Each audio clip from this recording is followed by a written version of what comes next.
sound test, sound test. Is that better? Woo! Woo!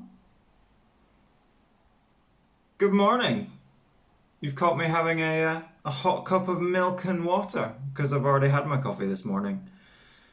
So I've got some new guidelines out today, spectacularly delivered by Newsnight.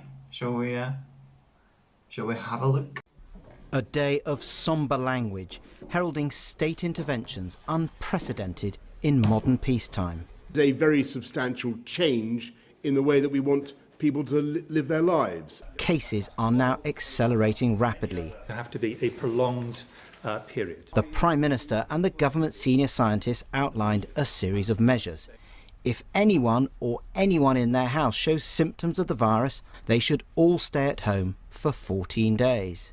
As part of a process known as social distancing, everybody should avoid unnecessary contact with others and avoid unnecessary travel, and should avoid pubs, clubs, theatres and similar social venues. The Health Secretary later clarified that the shielding advice would apply only to those with underlying health conditions. Well, we're not going to do that in response to any knee-jerk. We're going to do that in response to the science. The science is saying that now is the time, and that's why we've done what we've done today. Breaking news. That's right. So in the last 40 minutes, the Common Speaker, Sir Lindsay Hoyle, has announced some pretty stringent restrictions on access to Parliament from tomorrow.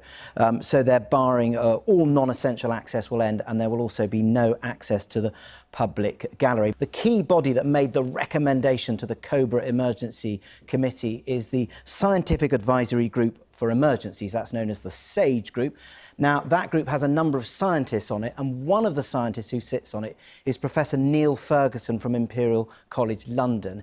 And he produced some modelling that showed that the UK was heading for a catastrophic epidemic, and he was predicting that there could be 260,000 deaths in the UK. Shortly before we came on air, I spoke to the Health Minister, Helen Whatley. I hope the message has been really clear from government that this is a national effort, and we're asking people to make changes that we know could be really demanding, really difficult for people to do, but this is all particularly about protecting the most vulnerable from the spread of the disease. This is doing what we can to protect people's lives.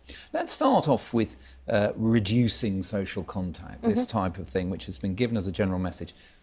If I'm planning a wedding in 3 weeks' time, is it off? The overall guidance, I think, is pretty clear, as it was announced today, that people should be reducing unnecessary social contact. So but that's a wedding possible. Might be something people have yearned for.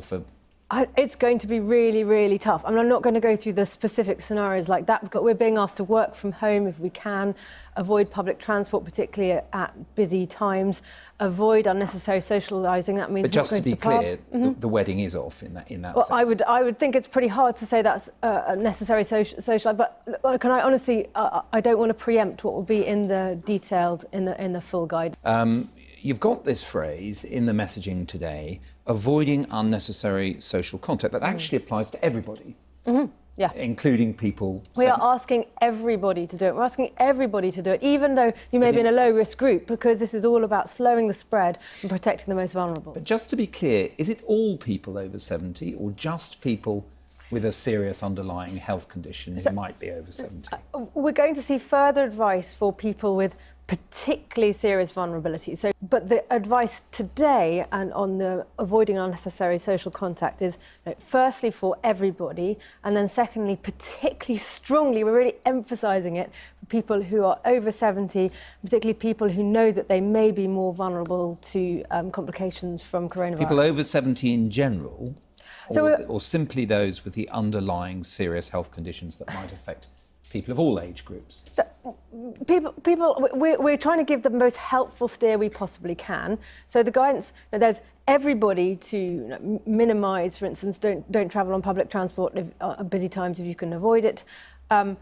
But particularly emphasising that over 70s need to be careful about the risks they're taking, and particularly those who know they're more vulnerable. For instance, people who are on the flu list are advised to have a flu vaccination every year. So coming back to that phrase that we've discussed a couple of times already, unnecessary social contact, taking the grandchildren to see Grandma and Grandpa this weekend is also out. I'm going to...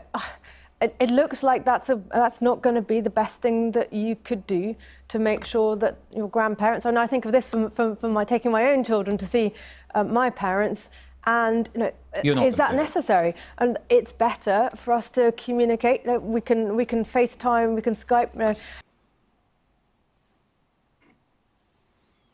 So we have clarified at least 3 or 4 times now that all unnecessary social contact, people over 70 or immune systems, definitely no contact. But please, Susan, what if there was a wedding?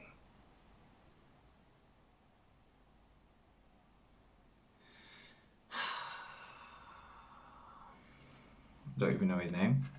Let's try and figure out his name before I do this bit, eh? But really, Helen, what about a wedding? For fuck's sake, Pete! No unnecessary contact.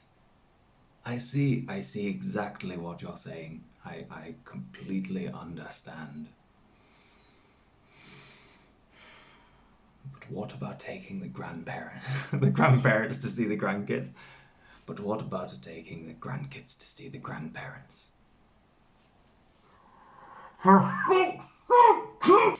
These are the people giving us the news, us the information. I completely understand, but what about a house party? We're not in public. Woo!